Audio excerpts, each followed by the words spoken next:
With that surge of pace, they're trying to pull him back, they're trying to read which way he's going to go, and they've got no hope whatsoever. He's taken the game over, and the crowd in the Azteca appreciate it.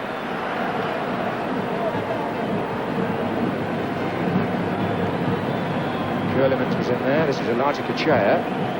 Brought the ball down beautifully, and just look at that raking pass. And he seems to have got clear again, and Valdano's waiting to finish this off. It was too easy.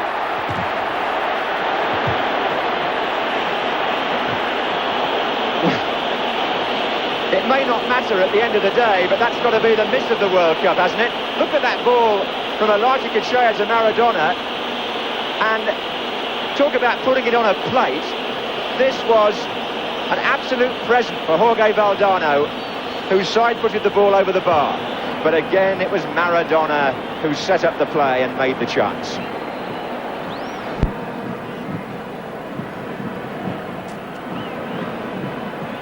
And Grun. Good effort by Grun. And good response too from Nery Pompidou, who flew to his right to turn that round and showed again that he is a good shot stopper. Anything for Belgium now would surely be a consolation. De Smet. And Pompidou completely in charge of his area there. And Argentina have reached the World Cup final for the third time, thanks to... Oh, yes, a goal! Platini straight from the goalkeeper. Rosto is up for the cross. Good heavens. Fabulous goal! Back to Iraq!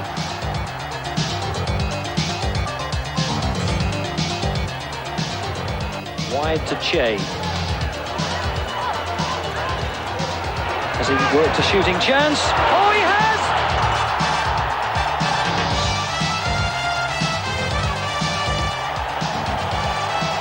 Batista away, only as far as Lerby.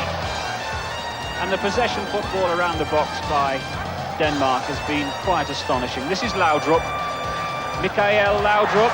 Still Laudrup. Still Laudrup. Brilliant!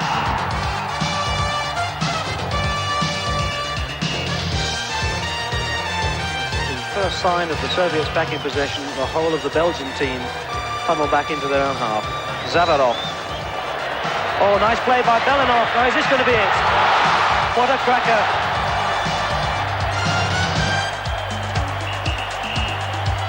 Primau's waiting for a through pass here.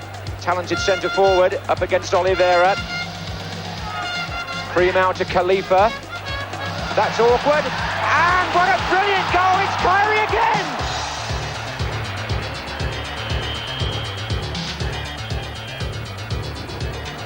Cuchufo.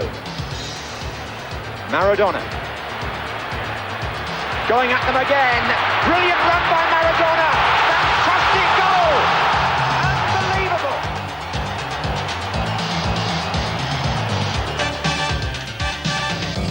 Sansom. Beardsley looking very lively. What a lovely first-time ball. Lineker far side. Coming in on it. No!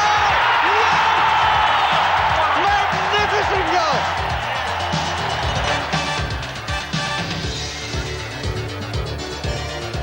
Rosto.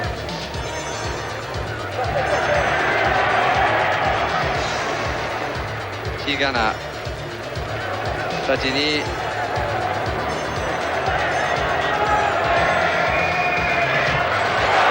Tigana. Oh, superb!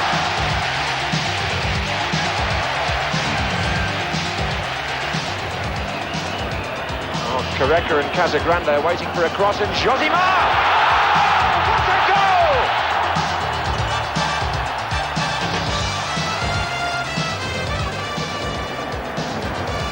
Negrete. Aguirre. Negrete! Magnificent!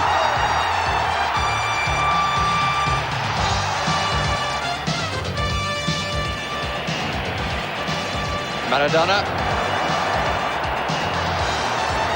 He has Burchaga to his left and Valdano to his left. He won't need any of them. Oh, you have to say that's magnificent. That ball was on the line. Chalk flew up. It was clearly... Now, himself. Is there? Henry. Matthews earned £20 a week, but when Jimmy Hill abolished the maximum, like Johnny Haynes could earn 5 times as much. It also meant a double turn in the life of the young Jimmy Greaves, a prolific scorer in a Chelsea shirt. Greaves gets his head. He briefly sought a fortune in Milan before returning to realistic wages back home, this time with Tottenham. Even our most successful export, John Charles of Leeds, eventually returned from Italy. And so too did Joe Baker with Arsenal. And a beautiful move by Baker, and a beautiful goal. Oh! And Dennis Law also scored on his debut back in Britain with Manchester United. Law, and a beautiful goal! What a goal! These idols became household names, performing in front of attendances still nudging 30 million a season and a BBC audience of 10 million a week for recorded highlights. And here comes Charlton.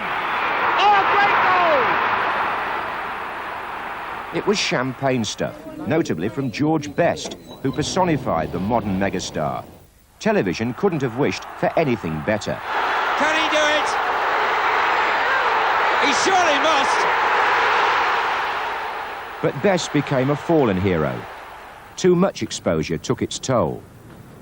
The mantle he should have worn as football's first millionaire was assumed instead by a determined little Englishman who gratefully seized his opportunity to make playing football a profitable business. And the 1-2, and it's 3-1.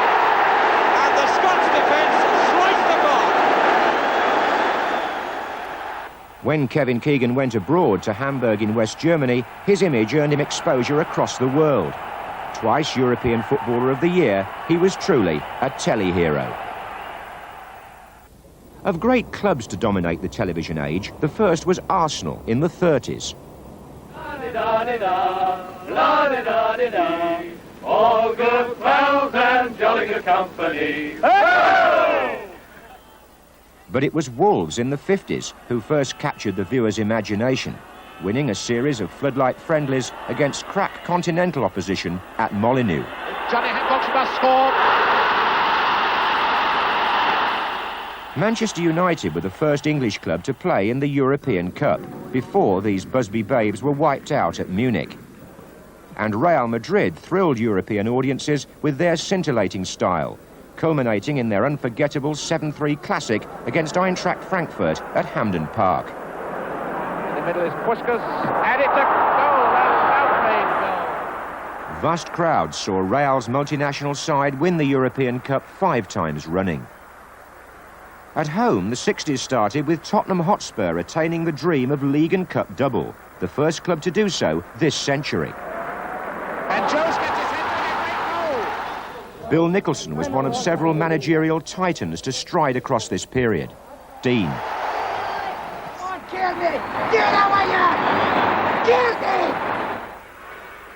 A year later, it was Manchester United's turn to become European champions, consummating the ambition of Matt Busby.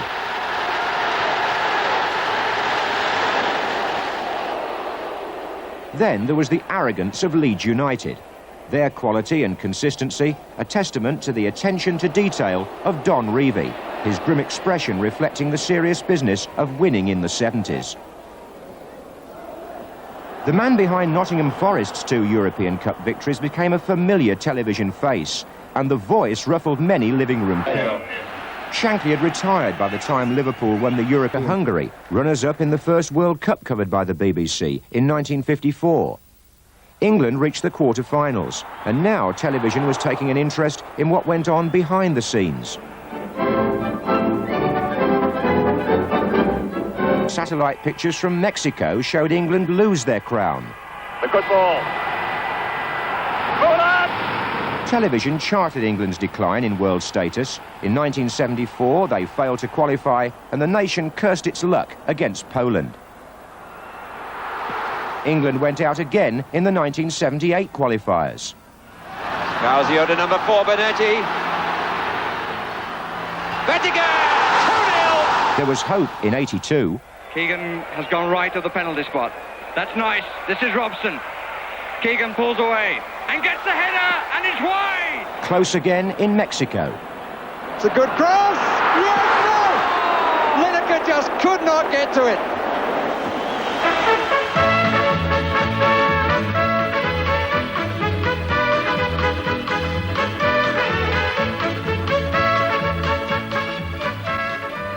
"50 years ago, nobody had thought of sponsorship.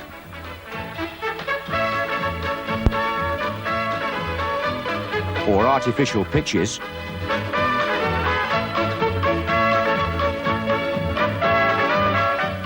Or what to do when the crowd stopped coming.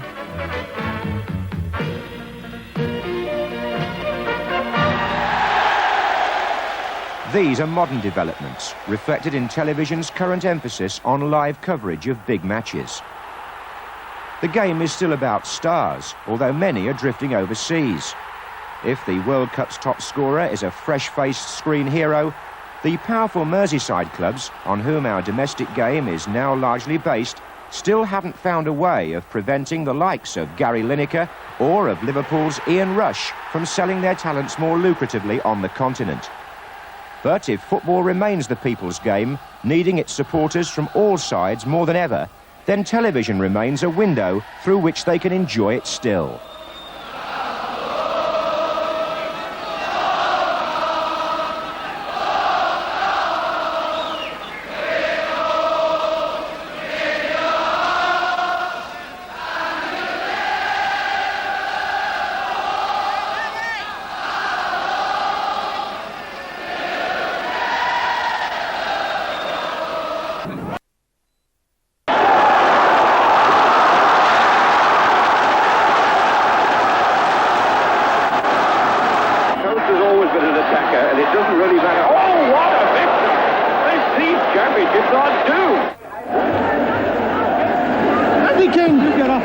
Congratulations, thank you. Toshihiro Kaiwa of Japan. And thankfully we named him early. I like to see us play purposeful, bright football. The lights have gone out. Different game now.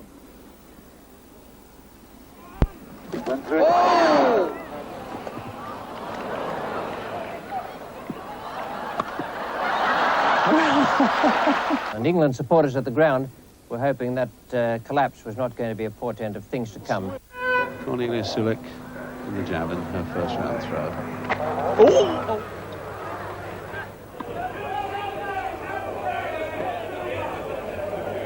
Pete Dam wins, looks through a completely clean windscreen, and that's the big advantage, of course, of being in front. And that's the big disadvantage of getting your line wrong.